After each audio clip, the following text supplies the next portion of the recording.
இல்ல முருங்கைப்பூ கூட்டு, இல்ல முருங்கைப்பூவ நீங்க மதிய உணவுல ரசம் வைக்கும்போது முருங்கைப்பூ ரசம் இந்த முருங்கைப்பூக்கள் வந்து நரம்பு தளர்ச்சி ஏற்படாம தடுக்கும். நரம்புகள நல்லா வலுவடைய செய்யும். அதே மாரி மூளையோட செயல்திறனை அதிகமாக்கும். ஞாபக சக்திய நல்லா அதிகமாக்கும். படிக்கிற குழந்தைகளுக்கெல்லாம் முருங்கைப்பூ கூட்டு மாதிரி சமைத்து மதிய உணவுல அடிக்கடி சாப்பிட்டு கொடுக்கும்போது படிக்கிறதெல்லாம் மறக்காம இருக்கும். ஞாபக திறனை அதிகப்படுத்தக்கூடிய தன்மை முருங்கைப்பூக்கள்ல அதிக அளவுல இருக்கு.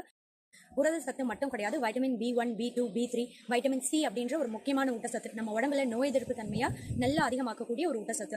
நம்ம உடம்புல எங்கேயாவது புண்ணு இருக்கு அப்படின்னா அந்த புண்ணோட ரணத்தை சீக்கிரமே ஆத்திடும். இந்த முருங்கை பூக்களை வந்து தொடர்ந்து நம்ம அன்றாட உணவுல அடிக்கடி பொரியல் இல்ல கூட்டு மாதிரி சேர்க்கும் போது புற்றுநோயை ஏற்படாம தடுக்க முடியும். எப்படி ரத்த அழுத்தத்தை எப்பவுமே கட்டுப்பாட்டுல வைக்கும். உயர் ரத்த அழுத்தம் இருக்கு, ஹை பிபி இருக்கு அப்படின்னா இந்த முருங்கை பூக்களை உங்க அன்றாட உணவுல சேர்க்கும் போது உங்க ரத்த அழுத்தம் எப்பவுமே கட்டுப்பாட்டுல வரும். அதோட மட்டும் இல்லாம கால்சியம், பாஸ்பரஸ் அப்படின்ற 2 முக்கியமான ஊட்டச்சத்து. இந்த 2 ஊட்டச்சத்துக்களுமே நம்ம உடம்புல இருக்கக்கூடிய எலும்புகள் எல்லாத்தையும் நல்ல வலுவடைய செய்யும்.